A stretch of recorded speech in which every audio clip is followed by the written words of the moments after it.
Yes.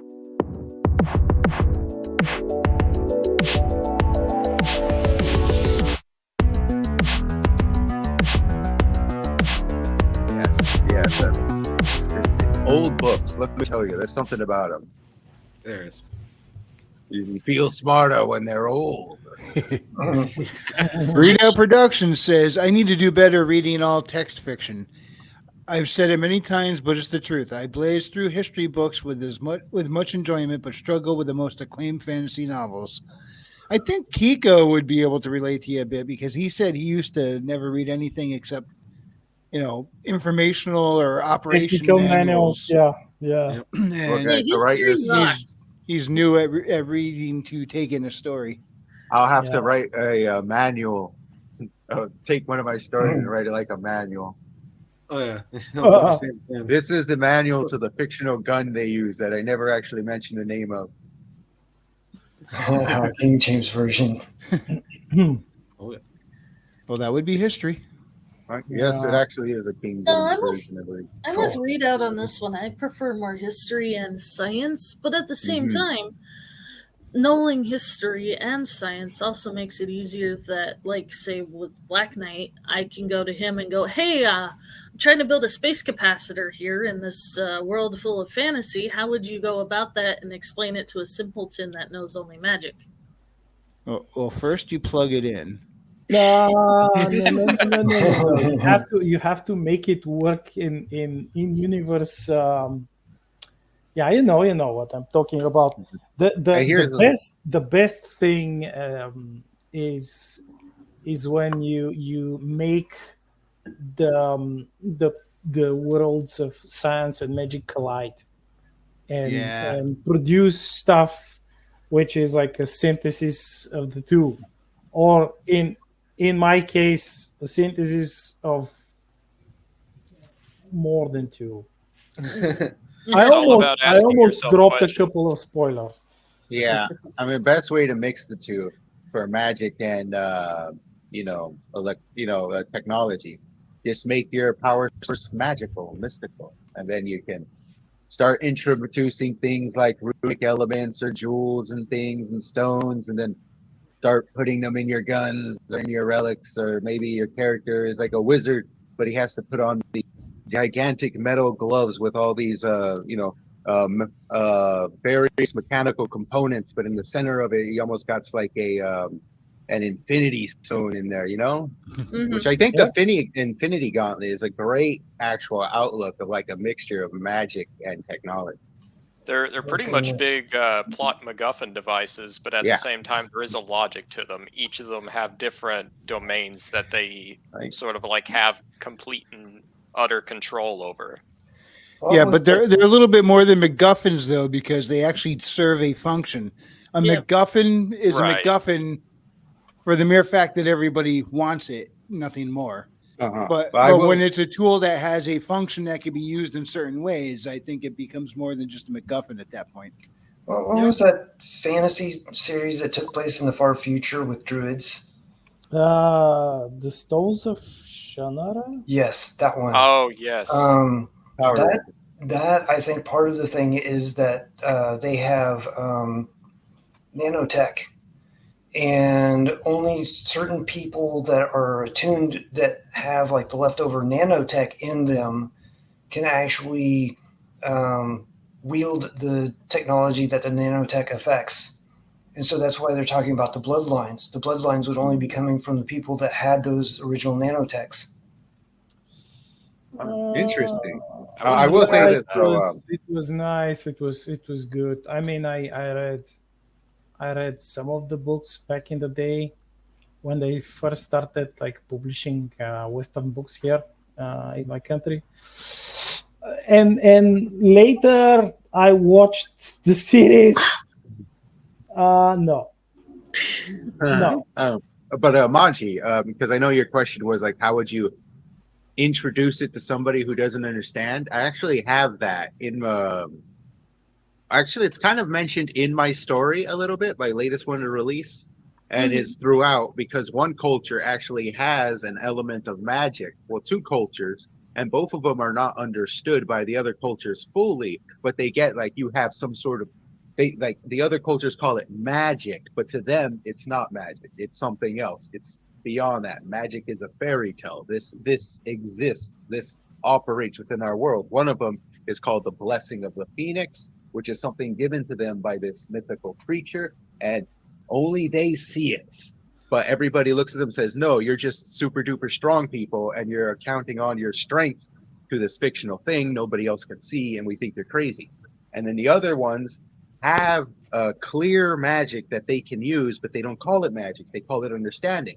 Everybody else calls it magic because they don't seem to actually understand be it. offended if you call it magic. They do get offended if you call it magic because it's something at the center core to them. They understand it deeply, and to them it's like just a thing. It's a foreign thing that people mess with, and then they make magic, but it's nowhere near as cool as our wondrous technology because we don't need such trifling things. So it's like, also important that those two factions in your world, neither of them supersede one another because they are so distinct, and there's also several cultural distinctions that prevent them from overlapping severely anyway.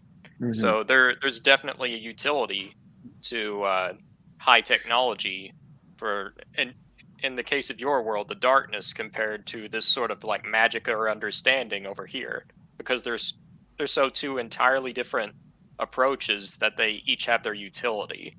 Mm-hmm. Yeah, it's somewhat similar to the telepaths in Star Shattered, which in some certain underdeveloped worlds they call them wizards, mages, etc. And when someone flies over in their starship and they see the let's say the court mage, they'll say, that's a telepath. And then they're like, how dare you, like what is this? I'm the grand mage of the king or the queen or whatever, like how dare you call me, what is this foreign word? Like it's like fuck you. So that's how you do world building. So in a nutshell, make magic or technology a cultural difference that they just don't understand. Also, if you want to combine the two, you can actually play with that in how you write the story. There are several settings where their magic is actually science, just kind of like heavily disguised. But because the characters don't know about it and the world at large isn't really aware of it, the tone of the book, how it's written, actually treats it just kind of like this wondrous device, but there's little hints sprinkled around that there's something more to this. There's an actual foundation in like nanotech or some kind of ancient nuclear technology that society has just forgotten about over the ages. So that's another approach that you can sort of take with it if that's what you're going for. Well, another way, the way I did it, magic is its own thing, but it can be considered a science because it fits into the physics of the world. I mean, a lot of times people look at magic like you're breaking physics. No, magic has to flow with the physics. It's got to be a coherent part of the universe, or else it just breaks the story. So when I figured out how magic works in my world, if people had the right equipment, they could measure it. They could understand, okay, here's how it functions. But it is a particular thing. In my world, everybody produces their own energy field. If they consciously connect with that, then they can raise and manipulate that energy for a variety of effects. Be a little different for everybody. Everybody's got different strengths, weaknesses, what they happen to be really good at. If they decide to practice something, develop a skill with it. But pretty much it flows like electromagnetism. So that's very easy to weave in with technology. And that's kind of where I'm going with it. I just thought it'd be an interesting concept because everybody approaches that kind of thing separately. One of the things that I liked was Arcanum of Steamworks and Magic Obscura. It's an old RPG computer game. And magic is more along the life side. Now, granted, you can do death magic and stuff, but it's kind of like along the life or nature side. And technology is like in complete opposition to it. And it's kind of weird the way that it treats things. So it's like the more technical you go, the less the magic affects you. The more magic you go, the less the technical stuff affects you. Just because you kind of have to believe in whatever that is for it to have effect on you. So they're more diametrically opposed forces in that case. Yeah. And it's annoying because, you make all these healing potions and then your mechanic can't get healed by any of it. I've been meaning to play that game for some time. I've always heard great things about it. It's fun. It's not easy. And one of the annoying things is whenever you go in somewhere and you start opening boxes and then you forget that you're someplace you shouldn't be opening boxes and they all kill you. It's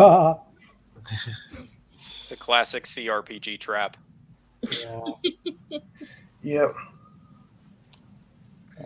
Guilty Gearhead has joined us. How you doing tonight, Guilty?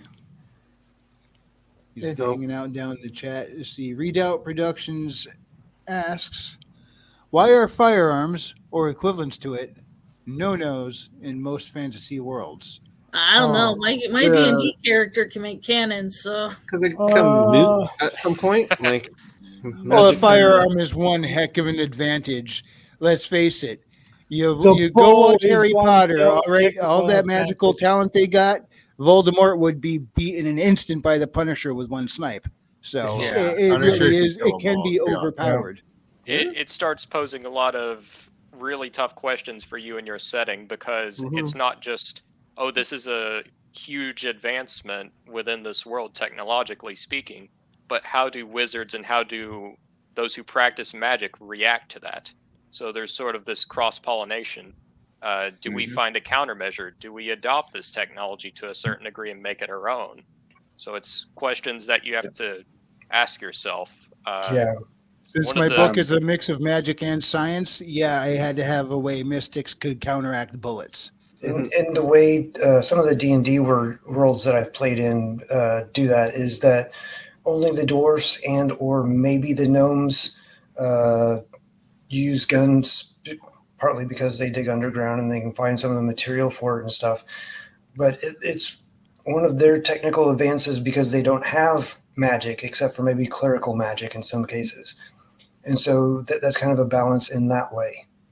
Yeah, I know I have two factions in my fantasy world that have guns. One of them is a straight cyberpunk world who could ultimately, or cyberpunk nation, who could ultimately take over the other two quite easily, except they have more infighting than they do outfighting, so they are their own worst enemies. Their government is not only hella corrupt, but they do more hiring of private security firms than they do actually, any policing of themselves. So that, they got a lot of internal politics that keeps them striked down because a private security firm is going to put their benefits or what they need and how much they can get out of things before, the safety of a nation and such. And then across the way, you have a alternate faction, the one that kind of believes in the big mythical fire that blessed them. They actually have muskets and things of that nature because they're kind of like built off of 14th century Europe. But their muskets are actually imbued with a form of magic in itself, which makes them extremely powerful, where they could basically shoot straight through multiple tanks and then destroy the one at the end because the bullet eventually explodes. So it's like they have power across the board, but each of them is kind of weak in their own right. One of them has a lot of power, a lot of ballistics, but internal fighting. The other one has a lot of power, but they're shooting muskets. So there's really only so much you can do with muskets. So it's kind of, balance it out that way. Yeah, and another issue is how many people can do magic. One of the anime series that I like for some odd reason is Gate. And within that, basically the Japanese defense forces end up going into this alternate world and stuff and fighting against various different nations that are, there's all kinds of different ones. There's humans, there's rabbit people, there's cat people and other things. But I think they've only come, well, I guess in the group that they're in, they've only come across an older man who's a wizard and his trainee who's one of the gals. And she ends up getting, when she goes back into Japan, she gets a computer with all the science stuff on it and figuring out physics and stuff actually increases her knowledge of how to do her spells, because all of her spells have some sort of basis within physics and stuff. And so she utilizes whatever knowledge that she comes up with. And whenever she goes back to the wizarding school or whatever, where they have many more of them, her and her sister get into a fight over whether or not it's actually, well, I guess their fight is over a whole bunch of different things, but one of it is, whose ideas are better. One of my favorite examples of firearms being mixed in with magic, if anyone's ever played any of the Pillars of Eternity games, they have a really interesting way of incorporating that into the world. Because the setting is all about cycles, there's a heavy element of reincarnation to the whole world. And that also includes civilizations. There's a rise and fall effect, of course. But firearms sort of, it levels the playing field for those who don't practice magic. Because wizards and practitioners of magic are incredibly overpowered in that world. Basically, they know of all their past lives and can use that to become incredibly powerful, become highly knowledgeable. But firearms are able to pierce through a lot of their magic, so usually a lot of the mages who hang in the back, they're not near as advantageous as they would normally be. So in that case, that actually gives a leg up to the rest of the world. So mages aren't kings so much as they're just highly dangerous. It's a nice little dichotomy there. I pictured a scene in my head, just like a gigantic firefight between mages and guys with guns, and they're all hiding behind walls and trying to take pot shots at each other with magic and bullets. The way Otter described it makes it sound like who brought the bigger knife. Mm-hmm. More or less, because it's to the point where it really magic can get to the point where it challenges the very fabric of creation. It gets that insane. So having something like firearms really helps to put a damper on that somewhat. Now, Shifter said, because God made all men equal, Sam Colt helped them settle their differences. Makes for a short story.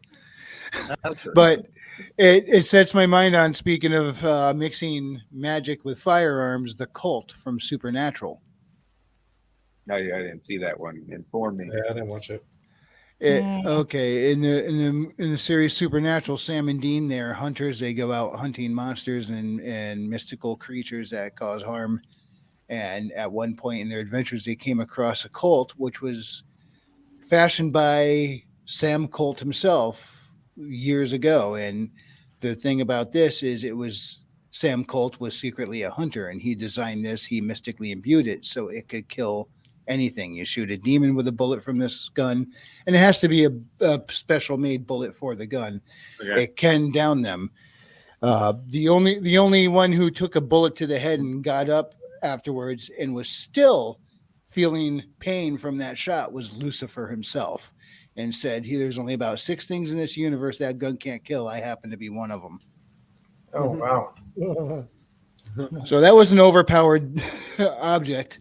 The only guy they couldn't take down with it was Lucy. So, yeah, that's pretty good track record for that gun. That somewhat reminds me of Outlaw Star. So it's not the gun itself that's magical. It's the ammo that they fire is magically imbued. That's right. I always love that about that setting. And that's a very short series too, which is what's great about Outlaw Star.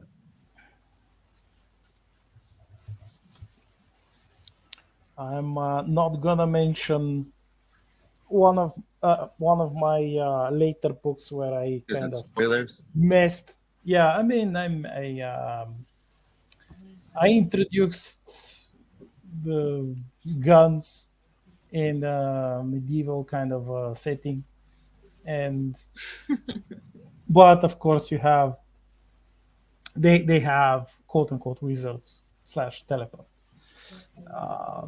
And then, of course, some of them have access to some technology, but not all of them, and not like super, like, it's still space age technology, but but to a lesser degree than the main characters, and they can't just run around using their space age weapons because it's like firing a machine gun in a village made of straw and mud. What do you think will happen to all the people in the homes? You know what's funny? I see more talent in the published authors in this stream than I have the last 100 issues of freaking Batman. Oh, well, that's not really much of a comparison. Well, no, but that's just it. I mean, we could go on for hours on the comparison of firearms and Magick or world building, creating character development to increase the world. Yeah. But just this conversation alone in the past hour and a half, we have seen more development and stories than we have in most of the mainstream media in months. Well, and I'm sure if we continue somehow, we can round about every single one of these subjects we talked about all the way back to X-Men. X-Men, shoot, the original. I'm sure they got magic guns and X-Men. Yeah, Cable, right? Cable got the magic gun. Yeah. Let's say Bishop. Bishop, yeah, he's got a mutant power that involves a gun. Mm-hmm. Bishop's badass. Yeah. So yeah, that's a lot of world building. I was actually thinking about Bishop earlier today while at work. The character that they did terribly in that one movie where he was just on screen for a little while and died. Yeah. Well, I mean, I was listening to people talk about doing the whole ethno swapping of existing characters, and a lot of folks would point to Black Panther like, oh, if you change the ethnicity of Black Panther, you'd be mad. It's like, yeah, but that's kind of apples to oranges. He's an African king. He kind of has to stay that ethnicity. More apples to apples comparison would be Bishop, is what I was thinking. Yeah, Bishop is an awesome character in X-Men, and I would love it, not the way Marvel's been lately, but I would love it if like phase 1 through 3 writing competency of Marvel did a Bishop movie. But I would be just as pissed if they cast a white guy to play Bishop. That ain't right. Bishop has an iconic look. It's awesome. It's badass. Don't mess with it.